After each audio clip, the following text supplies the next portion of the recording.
Hey, I'm Alex Radcliffe from Board Game Co., and this is a review of Through the Ages, the Leaders and Wonders expansion, which I don't have the box for because I already integrated it into the base game, but we'll still have a box here. But Through the Ages is a fantastic game, one that I've loved for a long time, and the Leaders and Wonders expansion is a new expansion they came out with. New is a relative term, it's like a year plus old by now, but it's an expansion they came out with that basically adds, as you can imagine, Leaders and Wonders to the game. Through the Ages is basically a civ building game, and this review is going to rely to a certain extent that you already know what it is, but quick general overview. Through the Ages is a civ building game which you're going to be gathering cards from a card row in order to utilize those cards in a variety of different ways. You have Leaders, you have Wonders, you have technologies, you have a whole bunch of things, you have action cards, just tons of stuff that you can be utilizing, and the goal is to be as efficient as possible as you go through it.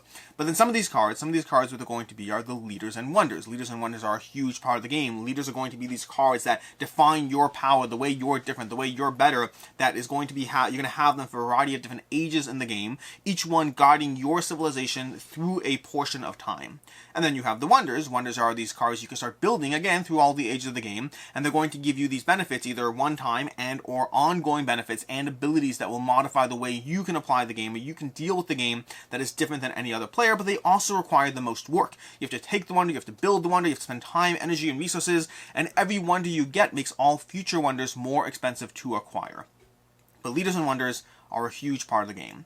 Which brings us to what this expansion is adding to the table, which is primarily those Leaders and Wonders. There are a few other things. There are going to be some extra action cards added to the game. There's going to be some reworked cards as well, so over the course of years of playtesting, years of development, years of just people having opinions on which cards are stronger or not stronger, there are a few modified cards that you're going to get in the game, cards that give you a degree of just small changes, small little tweaks to cards to make them more or less powerful, to make them worth picking up. You may or may not care about those, you may have never noticed or complained about those, but if you want that, if you have been someone who's complained about how powerful or not powerful military theory is and how it needs to be reworked and rebalanced, well, they've done so in a way that you may or may not like, but the good news is you can pick and choose which of those cards you want to add to the game. Speaking for myself, Through the Ages is a game that I tend to play. I play the app a lot. They have a fantastic app integration. Leaders and Wonders is also available on the app, but I play the physical game of Through the Ages maybe twice a year. I can't say I've noticed any major balance issues. That said, I still immediately incorporated those rebalanced cards because I trust the greater knowledge of random people who said they know better than me. So I'm going with that. So that's going to be the integrated cards. As far as the other thing, the primary thing here is the Leaders and Wonders. Through the Ages, Leaders and Wonders gives you new Leaders and new Wonders, although, and this is the part that you might find irritating, so let's go through it.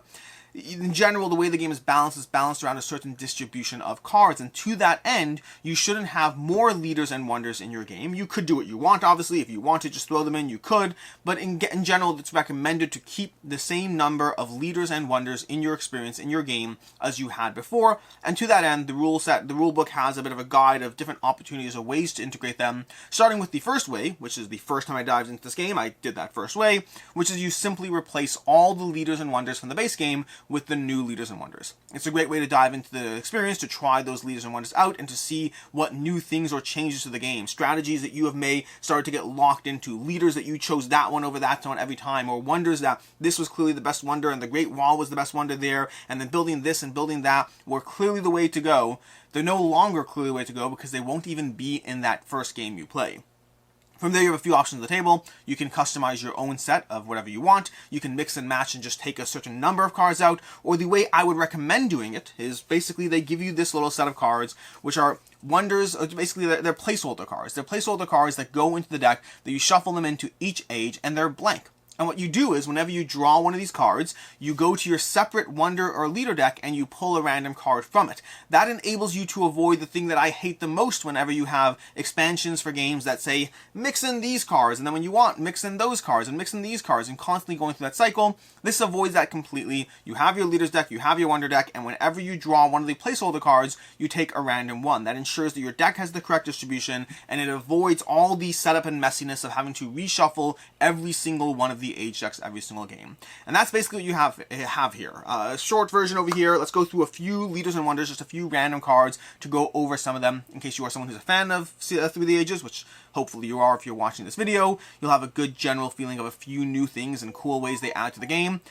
That's my tablet updating. But then from there we can go ahead and just dive into my general opinions. Is this worth it? Is it not? Should you get the game? All of that. So, Starting off with a few Age 1 cards, we have Saladin. Immediately after your action phase, decide either to increase your strength by 2 or gain a civil action. Whichever way you do it, it lasts to the end of the round. Basically, Saladin gives you flexibility, either an extra action or military strength that you can react and accommodate to the people around you who are getting in your way.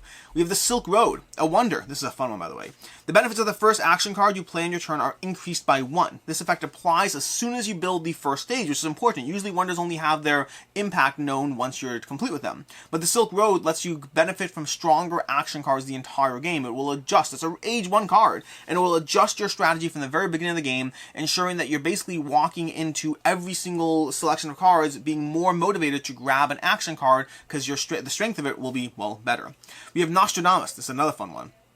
When you prepare an event, score an extra 3 culture. So already you're motivated to prepare events in the deck, but when another player prepares an event, you get to look at it. So you'll basically have an opportunity to see what's coming, but then more than that, when determining who is the weakest during events, or when defending against aggressions, you have 3+ strength. Nostradamus knows what's coming, can plan around it, and is harder to target. Nostradamus is very annoying, by the way. I've never actually got to Nostradamus. I've only played against him. Super annoying.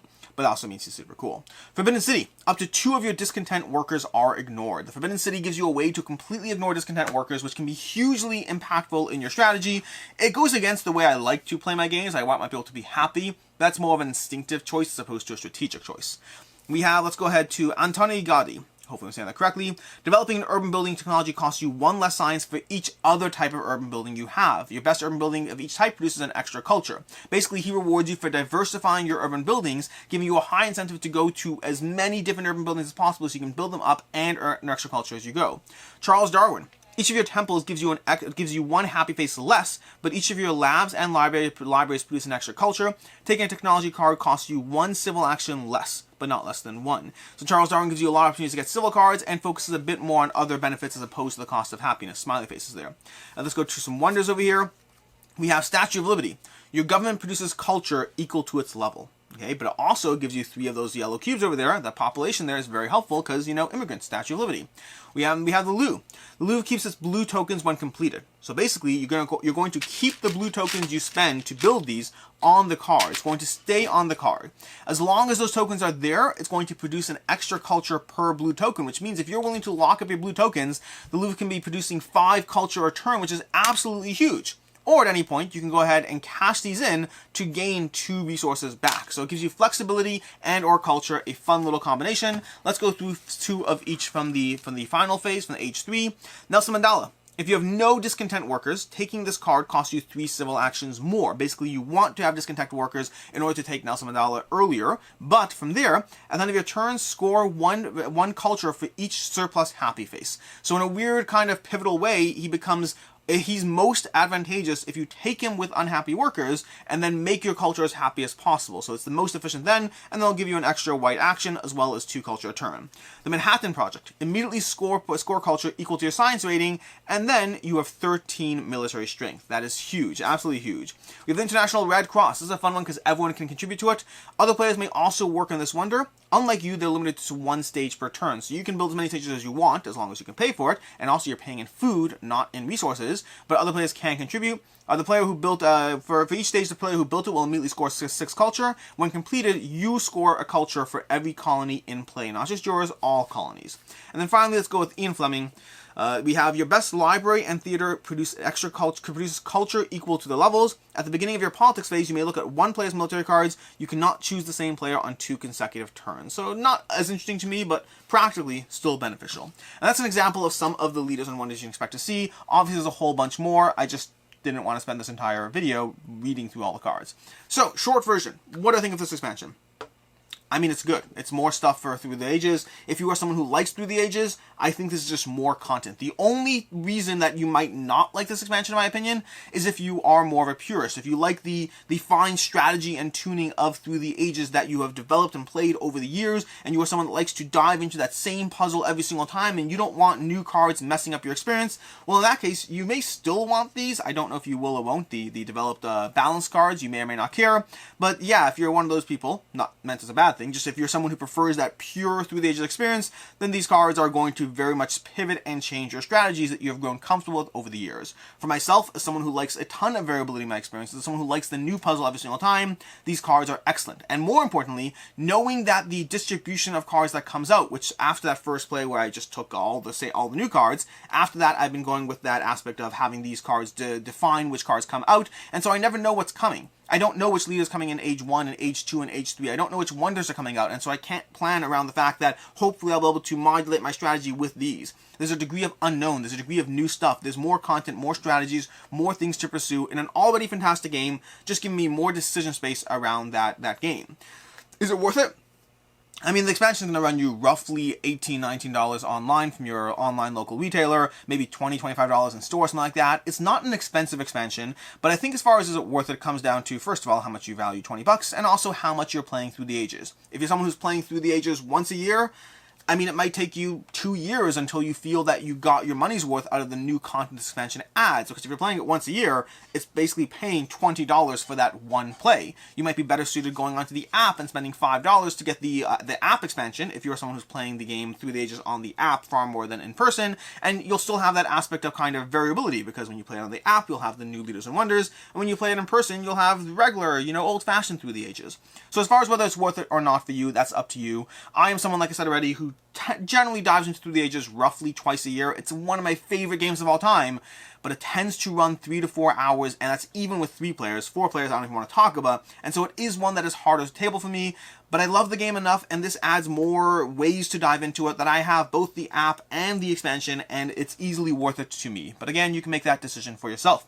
As far as rating of the expansion, I usually rate my expansions based on how they modify my experience of the base game. Through the Ages was a 5 out of 5 for me for a very long time, and it still is a 5 out of 5 for me. It's one of my favorite games in my collection, and this expansion hasn't really drastically shifted where it lies. I am happy that I own this expansion. I'm happy for the extra content and variability, but I don't know, it hasn't even shifted it up a single notch, because I don't play Through the Ages enough that the variability is essential to the experience. It's nice to have, and so I'm happy with the expansion. I have nothing but good things to say about it, but it doesn't change the way in any drastic form. It just gives you more variability. An easy recommendation, but if it's worth it to you ultimately. In any case, I am Alex Radcliffe from Board Game Co. I hope you found this helpful, and me reading through cards for 6 minutes really, really useful to you. Until next time, have a good one.